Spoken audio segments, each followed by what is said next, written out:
मोहम्मद यूनुस जो है और इसकी जो गवर्नमेंट है मोदी साहब के जो है तलवे चाटती नजर आ रही है। प्रधानमंत्री नरेंद्र मोदी ने बांग्लादेश के नेता मोहम्मद यूनुस के साथ द्विपक्षीय बैठक की है। भारत में जिस वक्त वक्फ बिल पास हो रहा था उस वक्त मोदी बैंकॉक में थे, जहां वो मोहम्मद यूनुस की अकड़ तोड़ रहे थे। यूनुस गवर्नमेंट ये वो गवर्नमेंट है जिसने आते ही मजहबी एक्सट्रीमिज्म को बांग्लादेश के अंदर हवा दी और हिंदुओं के ऊपर अत्याचार किए। दरअसल बांग्लादेश पर थोपे गए प्रधानमंत्री मोहम्मद यूनुस चीन में बैठकर 3 घंटे भारत को तोड़ने की बातें करते रहे। भारत के प्रधानमंत्री नरेंद्र मोदी ने 30 सेकंड में मोहम्मद यूनुस को उनकी औकात दिखा दी। ये रिक्वेस्ट कर रहे हैं मोदी साहब से कि शेख हसीना को वापस कर दे, ये बॉर्डर किलिंग को स्टॉप करने की बात करें। अगर वो ये साफ संदेश देना चाहते हैं मोहम्मद यूनुस को कि बांग्लादेश में जो कुछ भी हो रहा है तो भारत की निगाह उस पर है और भारत को ये मंजूर नहीं है। हिंदुस्तान बांग्लादेश का घर ही है। अच्छा। ठीक है, बांग्लादेश हिंदुस्तान के बगैर नहीं चल सकता। अच्छा, देखा जाए तो इंडिया की एक ही पॉलिसी है, जो इंडिया का बॉर्डर इलीगली क्रॉस करेगा बीएफएस उसको ठोकेगी। और आपने देखा कि नरेंद्र मोदी ने उनको रिसीव किया तो इतना कोई लंबा चौड़ा आई कांटेक्ट नहीं दिया। पाकिस्तान और बांग्लादेश मिलकर अटैक कर देगा हिंदुस्तान पे, क्या ये पॉसिबल है आपके ख्याल से? ये जो जंग वाली बातें है ना, ये अब नहीं ये सूट करती। शेख हसीना की बात करें तो इंडिया जो एक मेहमान नवाज मुल्क हो, ये कभी भी अपने मेहमानों की बेइज्जती नहीं करता और इस तरह कभी भी हसीना को यूनुस के हवाले नहीं किया जाएगा। इंडिया से बांग्लादेश को ताल्लुकात खराब नहीं करने चाहिए। अच्छा, सो कि बांग्लादेश को स्टैंड करने वाला इंडिया ही है। नरेंद्र मोदी ने जब मोहम्मद यूनुस को रिसीव किया तो मोहम्मद यूनुस का बॉडी लैंग्वेज और कॉन्फिडेंस बिल्कुल नहीं था, जीरो था। बल्कि वो बांग्लादेश जो आजकल अपनी टाई जो है पाकिस्तान से बेहतर करता हुआ दिखाई दे रहा है, फिर ये जोर क्यों लगा रहा है इंडिया से रिलेशनशिप बढ़ाने के लिए? नमस्कार, प्रणाम, राम राम दोस्तों। बांग्लादेश भारत को आंखें दिखाने वाला आज भारत के प्रधानमंत्री मोदी जी से माफी मांग रहा है, यानी कि बांग्लादेश अब घुटने टेक चुका है। भाई, बांग्लादेश के अंदर में जिस तरीके से हिंदुओं पे अत्याचार हुआ आज बांग्लादेश को समझ में आ चुका है। दरअसल हुआ यूं, भारत के प्रधानमंत्री मोदी जी बैंकॉक पहुंचे हैं और पीछे से बांग्लादेश के मोहम्मद यूनुस भारत के प्रधानमंत्री मोदी जी से मुलाकात करके उनसे क्षमा मांग रहे हैं, माफी मांग रहे हैं। भाई, बांग्लादेश अब घुटने टेक चुका है और इसी मुद्दे पर पाकिस्तान के मुस्लिम ऐसे ऐसे बयान दे रहे हैं, वो बयान आपको जरूर सुननी चाहिए। भाई, मैं दिखाऊंगा पूरी वीडियो क्लिप, लेकिन उससे पहले दुबई से ने भी कुछ ऐसी बयान दे दिए हैं, वो भी बयान आपको सुननी चाहिए। सबसे पहले चलते हैं पाकिस्तान और देखते हैं पाकिस्तान के मुस्लिम इस मुद्दे पे क्या क्या रिएक्शन देते हैं। पहले आप इनकी बातें सुनिए।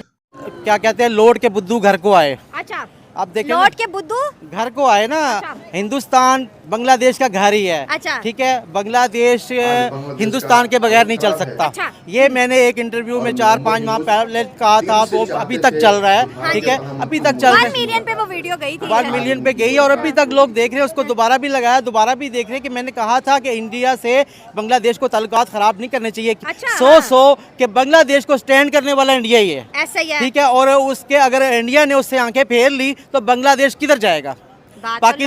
पाकिस्तान तो मतलब उसकी मदद कर रहा है, कितनी करेगा जहाँ बॉर्डर ही नहीं लगता, जहाँ चीजें पहुँचानी मुश्किल हैं। पाकिस्तान के पास तो अपने इजनास नहीं है, उनके कैसे पूरे करता? हाँ। वो तो अपनी चीनी के लिए लाइनों में लगा हुआ है, दुनिया हिंदुस्तान से मांग रहा है। हाँ। तो लिहाजा जब इंसान कहीं मोहल्ले में रहता है, दुनिया में रहता है, तो अच्छे बुरे सबसे ताल्लुकात अच्छे रखने पड़ते हैं। हाँ, हाँ। बदमाशी वो करते हैं जिनके घर में दाने पूरे हों। अच्छा। इनके घर में दाने पूरे नहीं है बांग्लादेश के। हाँ। जब सब कुछ पूरा ही नहीं है तो फिर क्यों फसाद डालते हैं? बांग्लादेश की कौम हर बंदा प्रोटेस्ट करता है। दुनिया में शायद वाहिद मुल्क है कि रेडी वाला भी रोजाना प्रोटेस्ट करता है। ठीक है, और कार वाला भी करता है, जिसके बच्चे नहीं पैदा होते वो भी प्रोटेस्ट करता है, जिसके ज्यादा होते हैं वो भी प्रोटेस्ट करता है। तो लिहाजा बांग्लादेशी भाइयों से गुजारिश है कि देखें, अभी हिंदुस्तान के पास तो आप गए हैं, मगर ये तो देखिए आप कितना गंद करके गए हैं। गंद बड़ा बचाया आपने 5 जब उधर ही जाना था अब्बू जी के पास ही, तो इतना गंद अब्बू जी को इतना नाराज करने की क्या जरूरत? बांग्लादेश पे इस वक्त मुसीबत आई हुई है ना, कोई भी परेशानी आई हुई है उनपे, तो वो उन्होंने तो नहीं लाई जो वहाँ पे हिंदू है बेचारे। उन्होंने तो नहीं लाई। उनपे जुल्म करके क्या आपकी परेशानी हल तो नहीं हो जानी ना? तो लिहाजा इस तरह के काम ना करें तो बेहतर है, ना ही करें तो बेहतर है। ठीक है, कोशिश करें कि उनसे अच्छे मामला बेहतर करने की कोशिश करें। हमारे साथ भी मामला उनके बेहतर हो, हमें भी इस चीज का फायदा हो, उनको भी फायदा हो। तो लिहाजा मामला अच्छे रखना ही बेहतर है। हर एक के साथ ये हमारा एक ट्रेंड ये चल जाता है ना, खासतौर पे पाकिस्तान में, कि अगर अमेरिका से रिलेशन बेहतर है तो चाइना से खराब कर दो, चाइना से ठीक है अमेरिका से खराब कर। ये ना कि हमारे सबके साथ रिलेशन बेहतर होंगे तो हम भी तरक्की की तरफ जाएंगे ना। देखिए, उसमें ये तो नहीं है कि अगर वो इंडिया के साथ रिलेशन बना ले तो पाकिस्तान कहे जी आपने फिर इंडिया को पकड़ लिया, हम छोड़ देते हैं। इस तरह नहीं होना चाहिए। अगर वो इंडिया के साथ बनाते हैं तो इसमें हमारा फायदा है। हमारा फायदा है, हमें उनसे बातचीत करके इंडिया में कुछ इम्पोर्ट एक्सपोर्ट करें, शायद हमें वहाँ के कोई कुलिये मिले, कुछ भी हमें मिल जाता है, फायदा हो कुछ फायदा कर सकते हैं वहाँ। इंडिया की जो पॉलिसी है वो ये है कि वो अपनी नेबर फर्स्ट पॉलिसी पे चलते हैं, ऐसे ही है। तो वो हमेशा जो है ना बांग्लादेश को सपोर्ट करेंगे।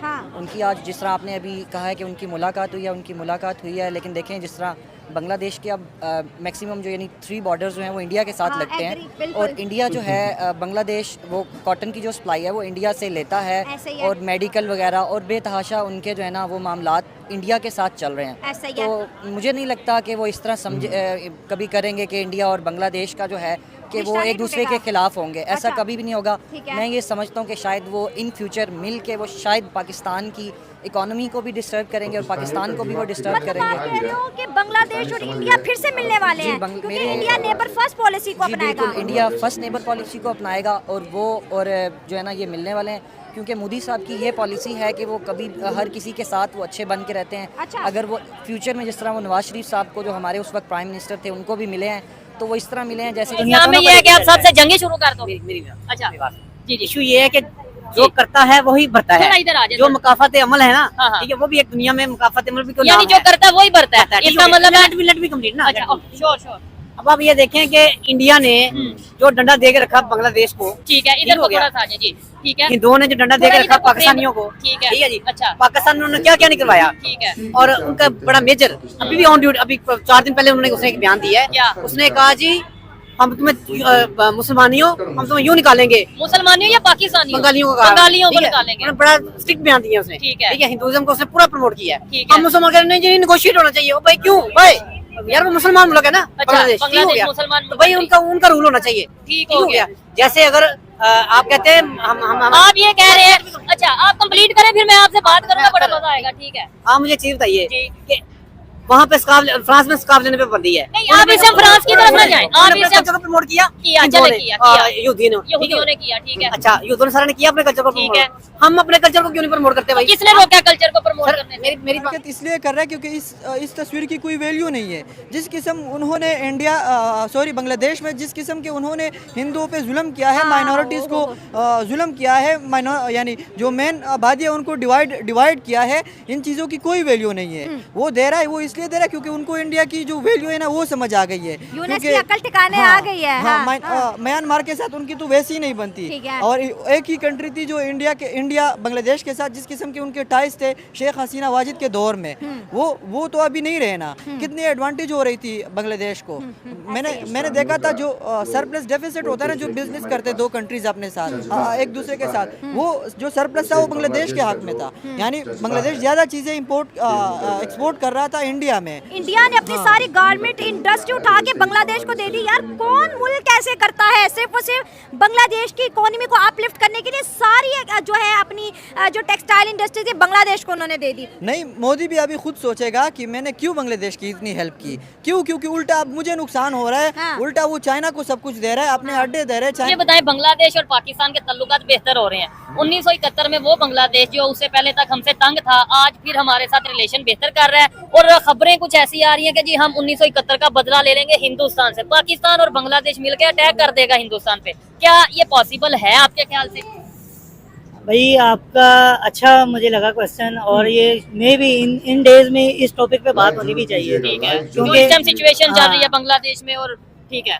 और मुझे लगता है कि ना ये जो जंग शंग वाली बातें हैं ना, ये अब नहीं ये सूट करती, ठीक है, क्योंकि जंग तो हमने अपने अंदरूनी मामलात में भी बहुत ज्यादा देख ली है। और अगर जंग वगैरह की हम बातें करेंगे तो इंडिया जैसी कंट्री जो इस टाइम ठीक ठाक तरक्की कर गई है, इकोनॉमी में IT में आपको पता है, और दुनिया के बड़े हब जो है वहाँ पे जाके अपना इन्वेस्ट कर रहे हैं, और हम उन्हें लाने के बजाय IMF के पास बार बार जा रहे हैं। ये जंक्शन वाली बातों की वजह से ही है।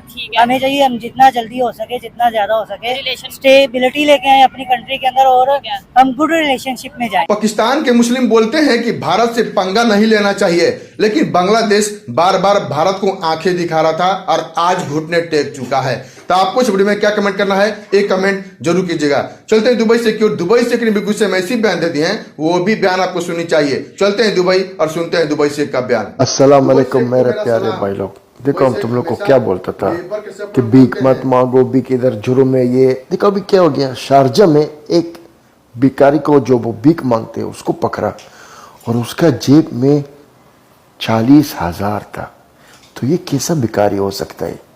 तुम लोग खुद सोचो, जब हम तुम लोग को बोलता था मत दियो, ये जुर्म है, जो भी पैसा देगा लोग को वो भी सजा भी मिलेगा उसको। अभी ये नया कानून भी आया, ये याद रखो आप लोग को। जो भी ये भिखारी लोग को पैसा भी देगा उसका ऊपर भी जुर्म है। तो इसलिए हम बोलते हैं तुम लोग खुद सोचो, ये भिखारी 40,000 उसका जेब में, तुम लोग खुद सोचो ये कैसा भिखारी हो सकती है? ये इसका धंधा है, ये भिखारी नहीं है। लेकिन माशाल्लाह शारजा पुलिस इसको ऐसा पकड़ा और देखा भी इसको क्या होएगा, उसको जुर्माना भी होएगा, जेल भी होएगा और बैंक भी होएगा।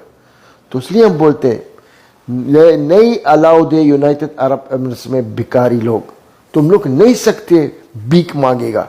ये जो अभी ज्यादा से ज्यादा औरत लोग बच्चा लोग के साथ घूम रहा है इधर इधर, मत दियो उसको, बोलो चराती में जाओ। तुम लोग को 1000 बार हम बोला है चराती में जाओ, अलाउड नहीं है इधर, तुम लोग भी फंस जाएगा। मत सोचो इन लोग सच्चा है लोग, ये इन लोग का धंधा है। अगर वाकई इन लोग मजबूर है चराती में जाओ, चराती देते हैं ये गरीब, और बस बोलते हैं सबूत दियो, चराती बोलते सबको सबूत दियो। हम बोलते मेरे प्यारे भाई लोग संभालो, किसी को पैसा देना या किसी को, या तुम खुद भिखारी बनना, ये याद रखो, और बाकी आप लोग का मर्जी। आपने देखा दुबई से कैसे बयान दिए हैं। दुबई से हमेशा लेबर के सपोर्ट में बोलते हैं, चाहे इंडियन हो, पाकिस्तान, बांग्लादेश, नेपाल, कहीं के भी हो, हमेशा लेबर के सपोर्ट में खड़े थे। प्लीज दुबई से के लिए एक लाइक कीजिएगा और हमारे चैनल को जरूर सब्सक्राइब कर लीजिए ताकि आपको पाकिस्तान के बारे में और दुबई के बारे में इंफॉर्मेशन मिलती रहे। चलिए वीडियो सॉल्व करते हैं, मिलते हैं अगले वीडियो में, तब तक के लिए जय हिंद, जय भारत, जय श्री राम।